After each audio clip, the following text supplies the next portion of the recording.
The satellite feed flickered once, then died completely.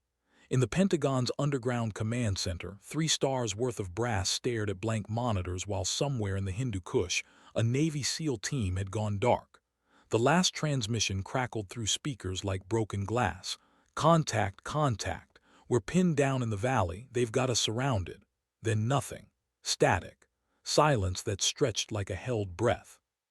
Colonel Marcus Webb pushed back from the console, his weathered face reflecting the green glow of emergency lighting. 47 years in the Air Force had taught him to read silence, and this one screamed trouble. The SEALs had been tracking a high-value target through the labyrinthine valleys of eastern Afghanistan when their comms went black. No GPS ping. No infrared signature. Just empty sky where 12 of America's finest had vanished. "Sir, we've got birds spinning up at Bagram," Lieutenant Hayes reported, his voice tight with urgency. "Apache are 20 minutes out, but—" He hesitated, knowing what came next would sound impossible. "But what, Lieutenant?" "The weather's closing in fast. Visibility's dropping to zero and the valley's too narrow for standard support runs. The Apache can't get eyes on target." Hayes swallowed hard. "We need something smaller, something that can get down in the weeds." Webb's jaw tightened. In the corner of the command center, a slight figure hunched over a communications array, her fingers dancing across switches with practiced precision. Captain Zara Banshee. Volkov had been monitoring the feed since 300, her pale green eyes tracking data streams that others couldn't even read. She'd been here before, different valley, same desperate mathematics of war. Her A-10 Thunderbolt II sat on the tarmac at Bagram, armed and fueled, waiting like a caged predator. The brass didn't notice her yet. They never did at first. Zara had learned to make herself small in rooms full of generals, to let her reputation speak before her voice had to. But reputation was a luxury those SEALs couldn't afford. Somewhere in that valley, 12 operators were counting heartbeats instead of minutes, and the storm rolling in from the north would ground everything with rotors within the hour. She'd flown through worse. The scars on her hands told stories of missions that officially never happened, of valleys where the dead stayed dead and the living came home different. Her call sign wasn't earned in some flight school pissing contest. It was carved from the screams of enemies who heard her engines too late, from the grateful silence of friendlies who lived because she'd arrived when hope had already packed its bags. The satellite feed remained black, time compressed into crystalline focus. And in that moment of terrible clarity, Zara Volkov began to understand that some silences could only be broken by thunder. "Colonel," she said quietly, her Russian accent threading steel through silk, "request permission to go get our boys." The room went silent. Every head turned toward the voice that had just volunteered for what everyone else knew was a suicide run. Captain Zara Volkov stood slowly, her compact frame belying the weight of 3 combat tour and a chest full of decorations she never talked about. The brass saw what they always saw at first, a woman barely clearing 5'4", pale skin marking her as fresh meat, unfamiliar call signs suggesting she was nobody important. "Captain," Webb began, his tone carrying the patronizing edge of a man explaining gravity to a child. "This isn't a training exercise. We're looking at zero visibility, hostile territory, and unknown enemy strength. The valley's a death trap even in perfect conditions." Zara's expression didn't change, but something glacial moved behind her eyes. She'd heard this speech before, in briefing rooms from Kandahar to Kuwait. The same careful concern, the same protective instinct that kept women away from the sharp edges of war. What they didn't know, what the classified files buried in Pentagon basements couldn't adequately convey, was that Zara Volkov had already died once in a valley just like this one. The woman standing before them was something rebuilt from fire and titanium, held together by Soviet stubbornness and American fury. "With respect, sir," she replied, her voice level as winter ground, "the A-10 was designed for exactly this kind of work. Low altitude, close air support, adverse weather conditions. and I've flown night missions in terrain that would make this valley look like a parking lot." She paused, letting the weight of unspoken experience settle between them. "Those SEALs don't have time for us to debate pilot selection." Lieutenant Hayes pulled up her service record on his tablet, his eyebrows climbing toward his hairline as classified commendations scrolled past. Silver Star, Distinguished Flying Cross, Purple Heart with 2 oak leaf clusters, a casualty list that read like a phone book, and in the center of it all, one name that kept appearing in after-action reports: Banshee. The stories were fragments, classified whispers passed between pilots in ready rooms. A lost patrol in Helmand Province, cut off for 18 hours until something screaming came out of the sandstorm. A convoy ambush in Syria where the enemy thought they'd chosen the perfect killing ground, right up until the sky started bleeding fire. Each tale ended the same way. Americans went home, enemies didn't, and Captain Volkov's A-10 landed with empty gun pods and fuel tanks running on mathematical impossibilities. But the brass didn't read the stories between the lines, didn't understand that call signs weren't given. They were earned in moments when death held a stopwatch. Webb studied her for a long moment, taking in details he'd missed before. The way she held herself, compact and centered like a loaded spring. The scars on her knuckles that spoke of fights that weren't aerial. Most telling of all, the complete absence of fear in her posture. She wasn't volunteering out of heroism or desperation. She was simply stating a fact. Those men needed extraction, and she was the tool designed for the job. "The weather," he began, "is why you need the Warthog instead of fast movers," she interrupted smoothly. "Sir." The radio crackled with distant thunder. Time was becoming currency they couldn't afford to spend on deliberation. And in that moment of hesitation, everyone in the room began to realize they might be looking at their only option, and she knew it. The storm front showed red and black on weather radar, a wall of violence rolling south from the Pakistani border like Judgment Day with an attitude problem. Inside that maelstrom, visibility would drop to arm's length, winds would toss aircraft like toys, and any sane pilot would find pressing business elsewhere.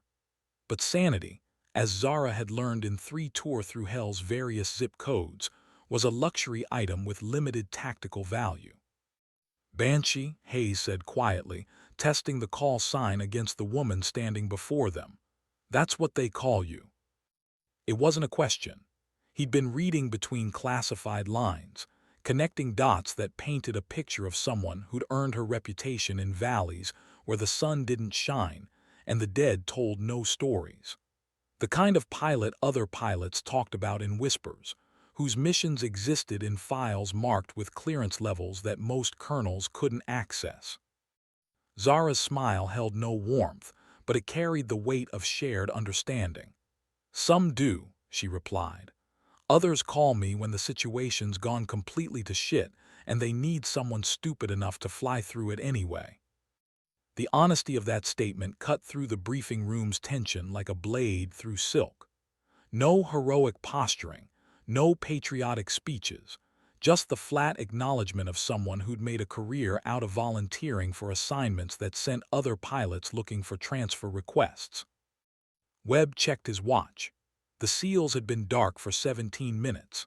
In mountain warfare, 17 minutes might as well be 17 hours, long enough for superior numbers to turn a fighting withdrawal into a massacre, long enough for the enemy to call in reinforcements, long enough for 12 families to receive folded flags instead of whole husbands and fathers. "The A-10's not designed for night operations in zero visibility," he said, but his voice lacked conviction. They all knew the Warthog's reputation for flying in conditions that grounded everything else. Built like a flying tank around a gun that could punch through armor like tissue paper, designed by people who understood that sometimes you needed an aircraft that could take a beating and keep flying. "No, sir," Zara agreed. "It was designed for something worse. It was designed to win." She moved to the tactical display, her fingers tracing the valley's contours with the familiarity of someone who'd memorized terrain from 30,000 feet. Give me 30 minutes. If I can't reach them or can't establish contact, I'll abort and return to base. 30 minutes. In the compressed mathematics of combat, it might as well have been 30 seconds. But it was also 30 minutes longer than those SEALs had without air support. 30 minutes that might mean the difference between a rescue operation and a body recovery mission. Webb looked around the room, seeing his own doubts reflected in every face except one. Captain Volkov waited with the patience of someone who'd learned that panic was just another enemy to be defeated. The authorization came through encrypted channels, carried by voices that spoke with the authority of men who'd learned to trust mathematical impossibilities over conventional wisdom. Green light for Operation Screaming Eagle. Call sign Banshee authorized for immediate departure. Mission parameters classified at levels that would remain buried until long after everyone in that room had retired or died. Zara moved toward the exit with the fluid grace of someone switching from committee meeting to combat operations without missing a beat. At the door, she paused and looked back at the officers who just signed what they assumed was her death warrant. "Sir," she said to Webb, her voice carrying a note of something that might have been humor if you listened carefully enough. "When you talk to those SEALs' families, you might want to mention that the cavalry's coming.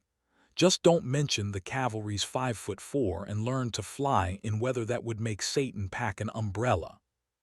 The door closed behind her with a whisper of hydraulics, leaving the command center in silence that felt like held breath. On the tactical display, a storm front continued its inexorable march south, swallowing mountains whole and turning valleys into mazes of wind and fury. Lieutenant Hayes pulled up the aircraft manifest on his screen, watching as one entry shifted from standby to active status. A-10C Thunderbolt II, tail number 810965, pilot Captain Z. Volkov, call sign Banshee. Mission status, classified. Expected return time, unknown. "Think she'll make it?" he asked quietly. Colonel Webb studied the weather patterns on his monitor, watching red and black pixels dance across topographic lines that represented some of the most dangerous terrain on Earth. Somewhere in that electronic maze, 12 operators were counting ammunition instead of blessings, and one pilot was walking toward an aircraft that most people would consider inadequate for the task at hand. "Lieutenant," he said finally, "I've learned not to bet against anyone crazy enough to volunteer for this kind of mission, and something tells me Captain Volkov's particular brand of crazy might be exactly what those boys need." The runway at Bagram stretched into darkness like a promise written in concrete and aviation fuel. Sodium lights carved harsh shadows from the pre-dawn gloom, illuminating ground crews who moved with the practiced efficiency of people who understood that someone else's survival depended on their competence. In the distance, mountains rose like broken teeth against a sky that had forgotten how to be welcoming. Zara Volkov walked her pre-flight inspection with the methodical precision of someone for whom ritual had become survival. Her hands traced control surfaces that had carried her through missions that existed only in classified files, checking rivets and hydraulic lines that had absorbed punishment in valleys whose names appeared on no tourist maps. The A-10 Thunderbolt II was not a beautiful aircraft by any conventional standard. It looked like something designed by engineers who understood that elegance was less important than bringing pilots home alive. But beauty, like sanity, was contextual. To Zara, the Warthog's ungainly profile represented mathematical perfection. Titanium bathtub protecting the pilot, redundant systems that could function with half their components shot away, and nestled in the aircraft's belly, the GAU-8 Avenger, a gun so powerful the plane had essentially been built around it. "Evening, Banshee," came a voice from beneath the aircraft. Master Sergeant Rodriguez emerged from the nose wheel well, wiping hydraulic fluid from his hands with the casual competence of someone who'd been keeping warbirds airworthy since before GPS was invented. "Heard you're taking the lady out for a midnight stroll." Something like that, Zara replied, running her fingers along the leading edge of the starboard wing. 3 Tour had taught her to read aircraft like other people read faces. Every rivet told a story. Every patch marked a moment when physics had tried to kill her and failed. "How's she looking, Sergeant?" Rodriguez's grin held the particular mixture of pride and worry that ground crews reserved for pilots they'd learned to respect. "Fully loaded, fully fueled, and madder than a hornet with hemorrhoids. The GAU-8's been fed and watered, Mavericks are hanging pretty, and the countermeasures suite is running diagnostics that would make a computer scientist weep with joy." He paused, studying her with eyes that had seen too many pilots walk toward aircraft they wouldn't walk away from. "You sure about this weather, Captain?" The question hung in the air between them, weighted with the understanding that meteorology in Afghanistan wasn't a science so much as an ongoing argument between geography and physics. The storm front was still building to the north, pressure systems colliding with mountain ranges in ways that turned atmospheric science into a spectator sport for people with death wishes. "Weather's just another tactical consideration," Zara replied, but her voice carried respect for Rodriguez's concern. "Good ground crews were like good wingmen. They kept you honest when hubris started whispering sweet lies about invincibility. Besides, those SEALs aren't sitting in a climate-controlled environment debating meteorology. They're counting ammunition and wondering if anyone's coming." She completed her walk around, checking external systems with the thoroughness of someone who understood that attention to detail was the difference between mission success and becoming a smoking crater in a valley whose name would never appear in newspapers.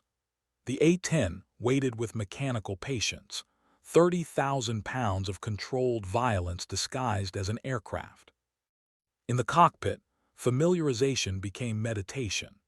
Hands moved across switches and displays with the muscle memory of someone who'd learned to merge with machine in circumstances where hesitation measured itself in casualties. Engine start was poetry written in turbine whine and hydraulic pressure, systems coming online in precise sequence as the Warthog transitioned from static display to active weapon. Bagram Tower, Banshee requesting immediate departure for classified mission profile.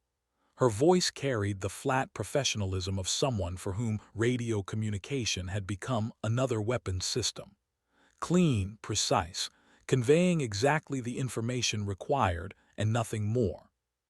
"Banshee, Bagram Tower, you're cleared for immediate departure runway 27, winds gusting to 40 knots from the northwest, visibility dropping to near zero in storm front approximately 15 miles north of your position. Recommend alternate routing."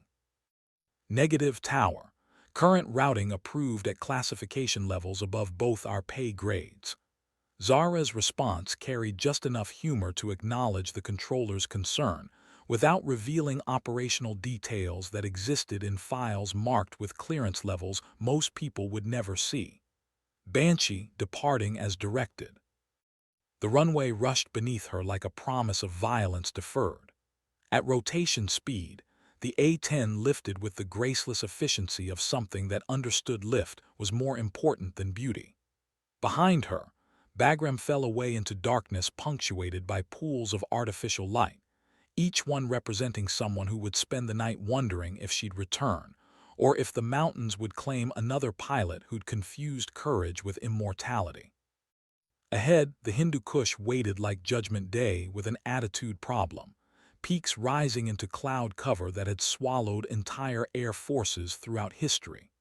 Somewhere in those valleys, 12 operators were learning the difference between training exercises and situations where the enemy got to vote on operational outcomes. But between them and her was just weather, terrain, and physics. And Zara Volkov had spent 3 tours learning to negotiate with all three on terms that most people would consider grossly unfavorable to human survival.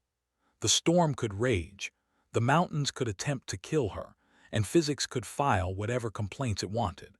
She had promises to keep and people to disappoint, starting with everyone who'd assumed she wasn't qualified for this mission. The weather hit her aircraft like a physical blow, wind shears that would have torn lighter planes apart absorbed by airframe, designed to fly through conditions that grounded everything with rotors.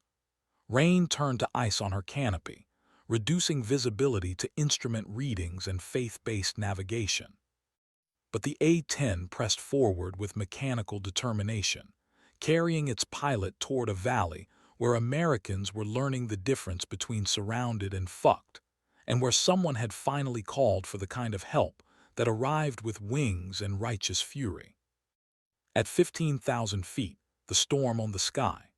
Lightning turned clouds into strobing chambers of violence, while wind currents battled each other in aerial wars that had been raging since mountains first learned to argue with weather patterns.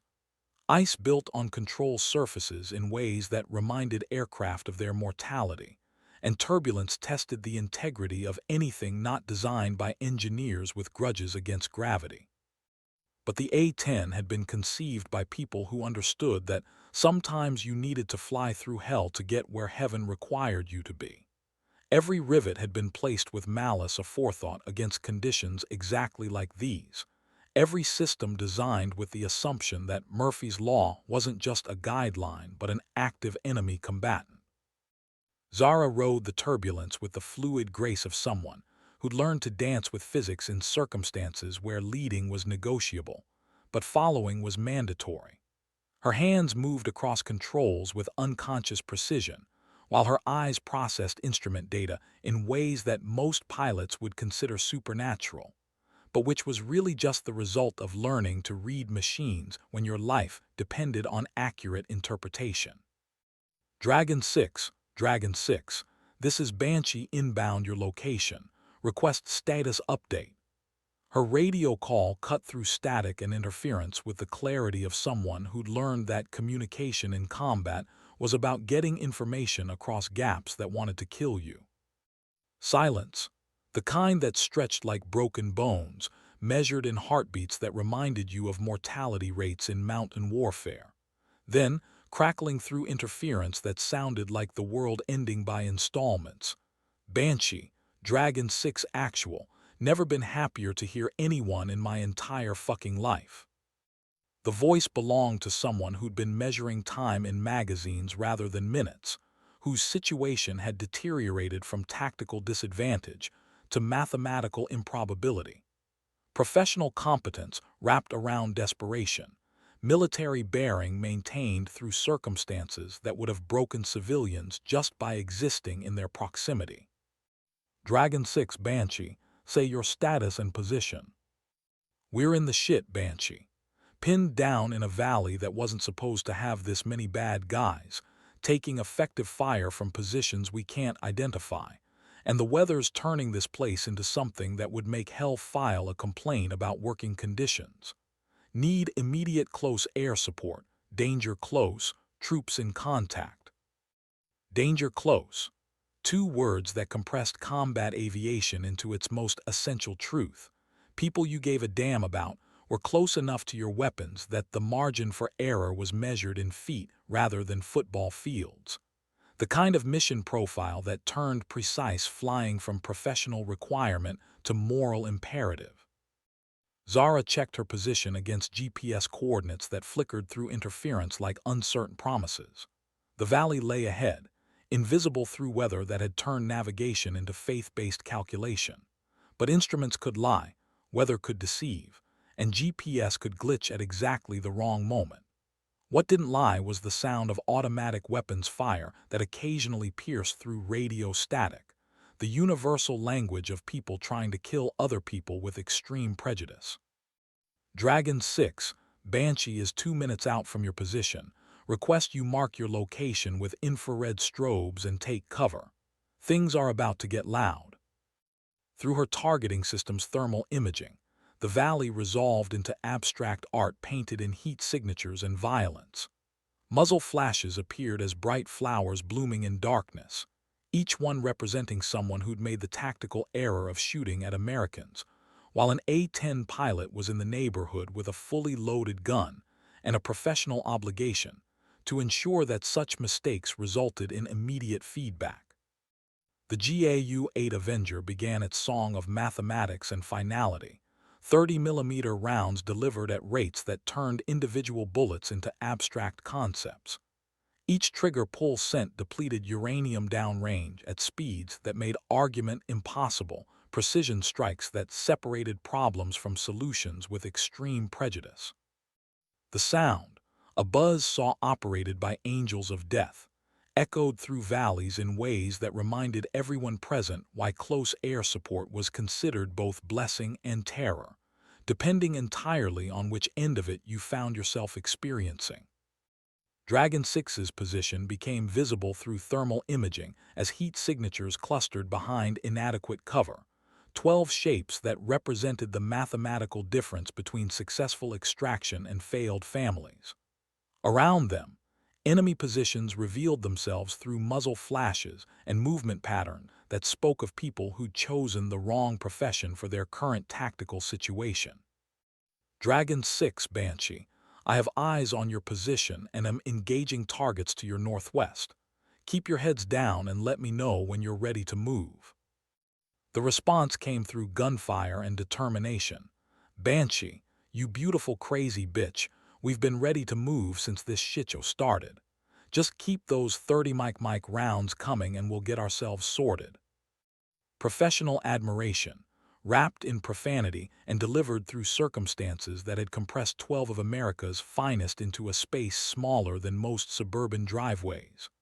They'd been holding this position through nothing but competence and stubbornness, waiting for help that most of them had probably stopped expecting, and all of them had refused to stop hopping for. Zara's second pass bracketed enemy positions with precision that would have impressed gunnery instructors, had any been present to observe techniques that existed in classified manuals written by people who understood that sometimes warfare required personal attention to detail. The GAU-8 spoke its piece with mechanical eloquence, each round carrying the mathematical certainty of physics applied to human problems at supersonic speeds. Dragon 6, Banshee, enemy contact is neutralized to your northwest. You have a clear corridor approximately 200 meters long bearing 090 degrees true. I'll provide overwatch while you move. Movement in combat was poetry written in fire and maneuver. 12 operators transitioning from static defense to tactical withdrawal, with the fluid grace of people who'd learned that staying alive required treating mobility as a weapons system. They moved like shadows with automatic weapons, bound by training and trust that had been tested in valleys where the enemy got to vote on survival rates. But this was just the opening movement of a symphony that would play out across terrain designed by geology to kill aircraft and the people who flew them. The storm was building, ammunition was finite, and somewhere in the mountains, reinforcements were probably receiving radio calls that would turn this extraction from difficult to impossible. Zara climbed back into the weather, her aircraft buffeted by winds that reminded her of mortality, while she planned the next movement in a tactical ballet, where missing steps resulted in consequences that extended far beyond personal embarrassment. 12 Americans were counting on her competence, and competence in circumstances like these was measured by outcomes rather than intentions. The storm fought her for every foot of altitude, wind shears that could tear aircraft apart, absorbed by airframe engineering that had anticipated exactly this kind of abuse. Ice accumulated on control surfaces in patterns that tested the relationship between aerodynamics and hope, while turbulence reminded everyone present that physics remained an active participant in these proceedings. But the A-10 continued its climb with mechanical determination, carrying its pilot toward an altitude where she could survey the tactical situation and plan the next phase of an operation that had moved from rescue mission to active engagement with people who'd chosen to shoot at Americans in terrain where such decisions typically resulted in permanent career changes. Below, Dragon 6 continued their movement through terrain that offered concealment but not cover, 12 shadows navigating by starlight and determination, toward an extraction point that existed primarily as coordinates on maps and hope in minds, trained to find solutions to problems that most people would consider unsurvivable. The radio crackled with updates delivered in the compressed professional language of people who'd learned that communication in combat was about conveying essential information, while people tried to kill you with automatic weapons and bad intentions. Banshee, Dragon 6, we're moving to Extraction Point Alpha, but we've got movement in the trees to our east. Looks like someone called their friends to this party. More problems, because apparently 12 operators trapped in a valley during a storm while taking effective fire wasn't sufficiently challenging for whoever wrote the script for this particular evening's entertainment. Now additional enemy forces were converging on a situation that had already progressed beyond most people's definition of manageable circumstances. Zara banked her aircraft into a turn that tested the structural integrity of wings designed to absorb punishment that would destroy lighter planes. Through thermal imaging, she could see heat signatures moving through terrain with the purposeful advance of people who had every intention of turning a bad night into a permanently bad night for 12 Americans who'd volunteered for missions that most people wouldn't accept even as theoretical possibilities. Dragon 6, Banshee has eyes on approximately 20 additional contacts moving to your position from multiple directions. Recommend you expedite movement to Extraction Point, while I provide discouragement to people who seem to have mistaken your tactical situation for a social opportunity. The GAU-8 began its conversation with terrain features and the people who'd chosen to use them as concealment. 30-millimeter rounds impacted Earth with the authority of physics applied to geological features, each strike designed to remind everyone present that close air support was both blessing and curse, depending entirely on which side of the equation you found yourself occupying. Trees exploded into splinters and fire. Rock formations discovered new configurations, and people who'd been advancing with hostile intent suddenly found themselves reconsidering career choices, while incoming rounds redefined the tactical situation in ways that strongly favored immediate relocation to geographic coordinates that didn't include an A-10 pilot with a full ammunition load and a professional obligation to protect Americans. "Jesus Christ, Banshee," came Dragon 6's voice through static and explosions. "Remind me never to piss you off. That was some biblical shit right there." Professional appreciation, delivered through circumstances that had compressed the evening's activities into the kind of intensive training exercise that people usually survived only in controlled environments with safety officers and medical personnel standing by. But this wasn't training.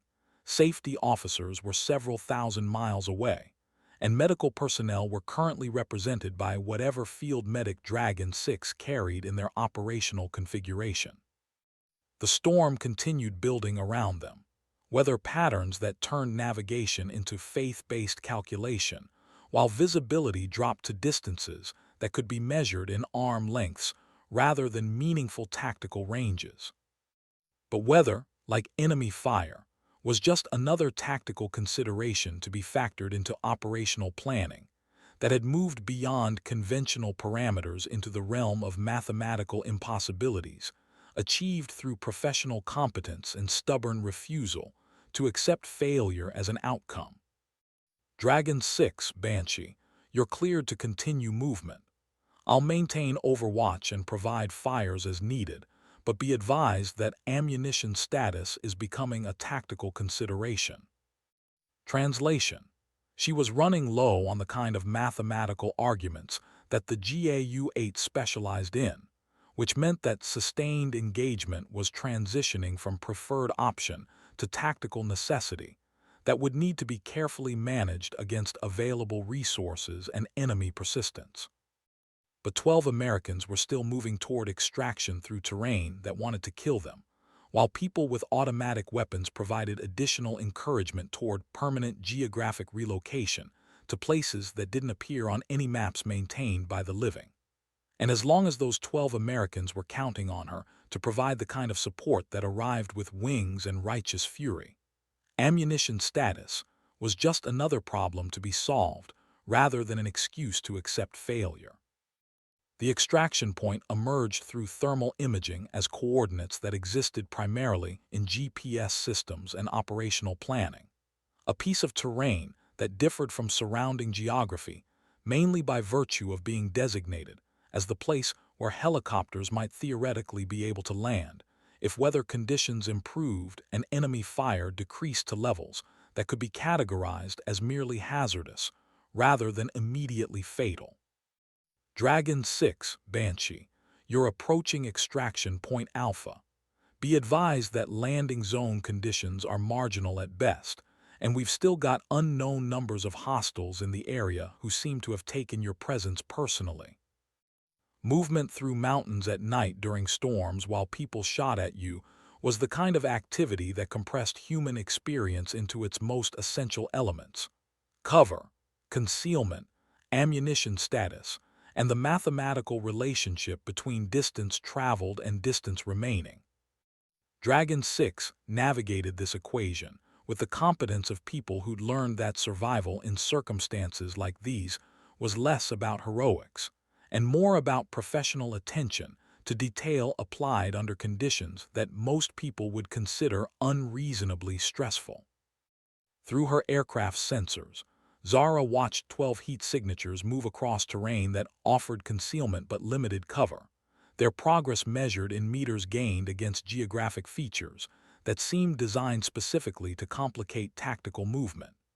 Each bound represented calculation balanced against risk, professional judgment applied to circumstances where making mistakes resulted in consequences that extended far beyond performance evaluations.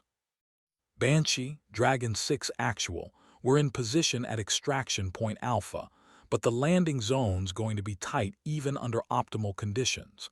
With this weather, the transmission trailed off into static that conveyed meaning more effectively than words could have managed. The mathematics of helicopter operations in mountain terrain during adverse weather conditions was unforgiving in ways that made algebra look like recreational therapy. Landing zones that appeared adequate on maps revealed themselves to be geographical suggestions when viewed through the lens of rotor diameter, wind patterns, and the need to actually land aircraft rather than simply impact terrain at controlled speeds. But somewhere behind the storm front, helicopters were spinning up with crews who'd volunteered for missions that most people would consider examples of poor judgment elevated to operational requirement. The kind of pilots who specialized in flying through conditions that grounded everything else, carrying passengers who'd learned that sometimes extraction required personal attention from people who treated physics as a guideline rather than absolute law. Dragon 6, Banshee, extraction birds are inbound your position, ETA approximately 15 minutes. Recommend you establish security perimeter and prepare for rapid departure. The weather window for this operation is measured in minutes rather than hours. 15 minutes.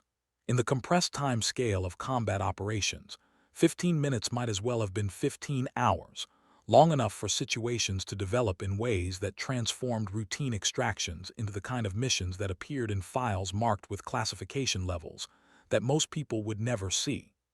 Long enough for weather to deteriorate, enemy forces to reorganize, or mechanical failures to remind everyone present that Murphy's Law remained an active participant in these proceedings. The radio burst with automatic weapons fire that pierced through static like punctuation marks in sentences written by people who'd learned that communication in combat was about conveying essential information, while circumstances tried to kill you. Dragon 6 was taking contact from positions that hadn't been cleared, enemy forces that had apparently decided to contest the extraction through methods that strongly suggested they'd taken recent events personally. Banshee, Dragon 6 were taking effective fire from the tree line to our north. Request immediate close air support, danger close, troops in contact. The GAU-8 responded to this request with mechanical eloquence, 30mm rounds delivered with precision that separated problems from solutions at supersonic speeds. trees disintegrated into component elements, while Earth discovered new topological configurations. Each strike calculated to provide the kind of feedback that reminded everyone present why shooting at Americans, while an A-10 pilot was in the neighborhood, typically resulted in immediate career transitions to occupations that didn't require breathing. Through thermal imaging, enemy positions revealed themselves as heat signatures that had made the tactical error of engaging targets while positioned within range of close air support, that specialized in converting such errors into object lessons for anyone who might be observing from concealed positions. The Avengers' song echoed through valleys with authority that transcended language barriers, speaking universal truths about the mathematical relationship between hostile action and kinetic responses. Dragon 6, Banshee, immediate area is clear of hostile contacts. Your extraction birds are inbound. Recommend you pop smoke and prepare for rapid departure. Smoke grenades blossomed in colors that cut through weather and darkness, marking positions with chemical precision that turned abstract coordinates into visual reality for pilots who would need to land aircraft in conditions that challenged the fundamental relationship between controlled flight and barely organized falling. Purple smoke rose through wind that tried to disperse it before helicopters could use it for navigation, a beacon that represented the mathematical difference between successful extraction and permanent geographic residence in a valley that didn't appear on tourist maps. The sound of rotors began as distant thunder, growing closer through weather that challenged the basic assumptions of helicopter aerodynamics. Multiple aircraft approaching through conditions that would normally result in immediate cancellation of any operations, involving the assumption that pilots and passengers preferred to remain alive rather than provide cautionary examples for future training exercises. But the crews inbound to Dragon 6's position had volunteered for missions that existed beyond the normal parameters of risk assessment, flying aircraft through weather that tested the relationship between mechanical engineering and faith-based aviation. The kind of pilots who specialized in operations that appeared in files marked with classification levels, that acknowledged the mathematical relationship between operational necessity and what most people would consider responsible decision-making. Dragon 6, this is Dustoff 7-1, inbound your position, have your smoke in sight, preparing for approach. Be advised conditions are marginal and will need rapid passenger loading. Translation: the helicopters were about to attempt landing in circumstances that challenged basic assumptions about the relationship between controlled flight and impact with terrain, requiring passenger loading procedures that emphasized speed over comfort and successful departure over comprehensive safety briefings. Through her thermal imaging, Zara watched as the extraction helicopters descended through weather that treated aircraft like suggestions rather than mechanical realities. Rotor wash created visibility conditions that transformed an already challenging landing into an exercise in faith-based aviation, pilots navigating by instruments and determination toward a landing zone that existed primarily as coordinates and hope. Dragon 6 moved toward the helicopters with the fluid grace of people who'd learned that extraction was about getting aboard aircraft quickly rather than waiting for optimal conditions that might never arrive. 12 operators boarding helicopters through weather that reminded everyone present of their mortality, each one representing mathematical proof that professional competence could overcome circumstances that most people would consider insurmountable obstacles to continued existence. The helicopters lifted off through weather that treated aerodynamics as theoretical concepts rather than physical laws, carrying passengers who'd learned that sometimes survival required trusting pilots who specialized in flying through conditions that challenged the fundamental assumptions of controlled flight. Rising through storm fronts that had been trying to kill everything with wings since weather patterns first learned to argue with geography. Banshee, Dragon 6 actual, 12 packs aboard, extraction complete. Thanks for keeping us breathing long enough to catch our ride. Next time we're in the neighborhood, drinks are on us. Professional gratitude delivered through circumstances that had compressed the evening's activities into the kind of intensive experience that most people experienced only in nightmares or during training exercises designed to test the limits of human competence under stress that challenged basic assumptions about survival rates in mountain warfare. But the mission wasn't complete until everyone reached altitudes where weather became a tactical consideration, rather than an immediate threat to continued existence. Zara maintained overwatch as the extraction helicopters climbed through storm fronts, ensuring that their departure remained uncontested by people who might have harbored lingering hostility about recent developments involving close air support and mathematical applications of 30-millimeter rounds to geographical features they'd been using for concealment. The valley fell away below, terrain that had challenged the basic assumptions of tactical aviation absorbed back into darkness, and weather patterns that would continue their geological arguments long after humans stopped visiting with aircraft and hostile intentions. Another piece of Afghanistan that had tested the relationship between professional competence and mathematical impossibility, resolved through applications of firepower and determination that existed in files marked with classification levels most people would never see.